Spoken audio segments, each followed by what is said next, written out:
افغانستان میں امن کے لیے امریکہ کے خصوصی مندوب زلمے خلیلزاد نے اس بین الافغان بات چیت کو اہم پیش رفت قرار دیا ہے۔ آج سے دوحہ میں امریکہ اور طالبان کے درمیان مذاکرات کا سلسلہ بھی دوبارہ شروع ہو گیا ہے۔ اب مذاکرات کے 7ویں دور کو ایمبیسڈر خلیلزاد نے اب تک کا کامیاب ترین دور قرار دیا ہے، لیکن فریقین کامیابی کسے کہتے ہیں اس پر بھی اختلاف نظر آ رہا ہے۔ ایمبیسڈر خلیلزاد کا کہنا ہے کہ وہ فوج کے انخلا، افغانستان سے بیرون ملک دہشت گردی کے خاتمے، جنگ بندی اور بین الاقوامی مذاکرات پر پیش رفت حاصل کر رہے ہیں، جبکہ طالبان کا یہ کہنا ہے کہ وہ امریکہ سے صرف فوج کے انخلا اور بیرون ملک دہشت گردی روکنے پہ بات کر رہے ہیں۔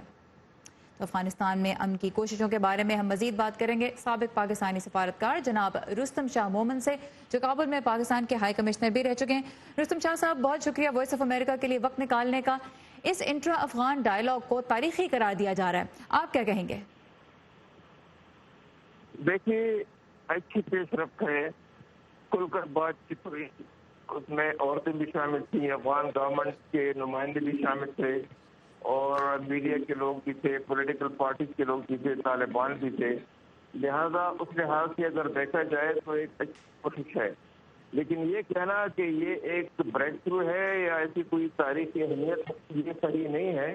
کیونکہ ان مذاکرات کے نتیجے میں کانفلکٹ سے نکلنے کے لیے کوئی ہمیں رستہ بھی نظر نہیں آیا۔ جب تک جو کنٹینشس ایشوز ہیں، جب تک ان پہ کوئی کنسنسس اسٹیبلش نہ ہو جائے، مثلاً وڈرال آف ٹروپس جو ہے، فوجوں کی واپسی اور ایک سیز فائر اور افغان حکومت کیسے بن جائے، طالبان کو کیسے مینٹین کیا جائے، انٹرم گورنمنٹ کیسے وجود میں آئے، انٹرم گورنمنٹ کا مینڈیٹ کیا ہو، کمپوزیشن کیا ہو، ان کی لیڈرشپ کن کے پاس ہو، ان کا پیریڈ کتنا ہو، تو رستم ان صاحب ایشوز پہ کوئی بات آگے نہیں بڑھتی تو میں نہیں سمجھتا یہ جو باتیں کی گئی ہیں یہ تو اس سے تو کسی کو اعتراض نہیں ہو سکتا۔ ٹھیک ہے، جن ایشوز کی آپ نے نشاندہی کی ہے، جن معاملات کی آپ نے نشاندہی کی ہے رستم صاحب، وہ تو وہ معاملات ہیں، جن معاملات کی آپ نے نشاندہی کی ہے وہ معاملات ہیں جن پہ طالبان مستقل اپنا اپر ہینڈ رکھے ہوئے ہیں۔ تو طالبان کو کیسے کنونس آپ کے خیال میں کیا جا سکتا ہے اس وقت جبکہ امریکہ بات کر رہا ہے، چین، پاکستان اور ایران، یہ سب ملک طالبان سے بات کریں، تو کس طرح سے طالبان کو یہ کنونس کیا جا سکتا ہے کہ جن ایشوز پہ وہ مسلسل اپنا اپر ہینڈ رکھے ہوئے ہیں ان پہ وہ مزید لچک دکھائیں؟ دیکھیے، لچک امریکہ نے بھی دکھانی ہے، طالبان نے بھی دکھانی ہے۔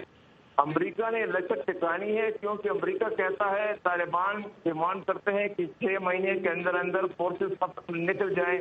امریکہ کہتا ہے کہ 3 سال ہمیں لگیں گے، یہ ان ایکسیپٹیبل ہے۔ پھر جو طالبان کہتے ہیں کہ سیز فائر ہم اس وقت کریں گے جب ٹائم لائن کا اعلان کیا جائے، تو اس بارے میں امریکہ کی پالیسی واضح نہیں ہے۔ پھر انٹرم گورنمنٹ کے بارے میں اشرف غنی حکومت کی کیا تھنکنگ ہے یہ واضح نہیں ہے۔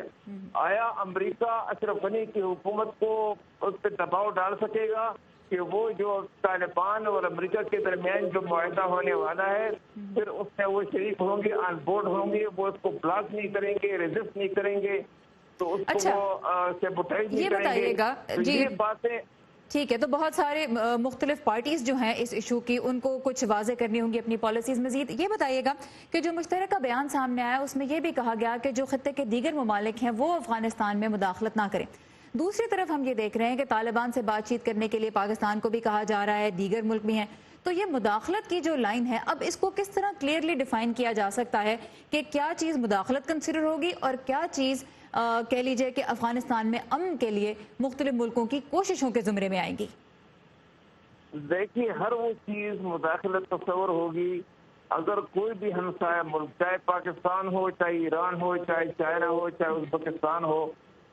چاہے کوئی اور ہو، اگر وہ اپنے مفاد کے لیے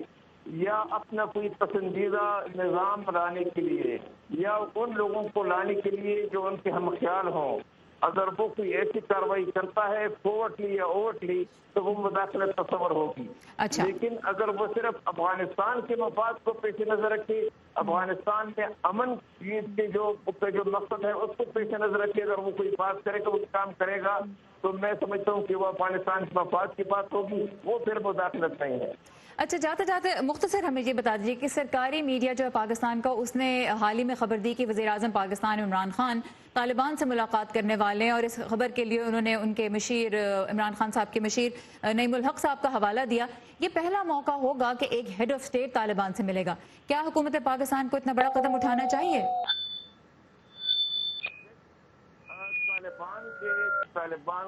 پاکستان، ان کے بعض لیڈران پاکستان آتے رہتے ہیں، ان کی فیملی یہاں پر موجود ہے، تو پاکستان ان کی ایک مجبوری بن چکا ہے۔ تو اگر پاکستان ان پہ دباؤ ڈالتا ہے کہ وہ عمران خان سے ملاقات کر لیں اور وہ اس مجبوری کے بعد وہ راضی ہوتے ہیں تو یہ کوئی تعجب کی بات نہیں ہے، ان کو کچھ کمپرومائزز کرنے ہوں گے۔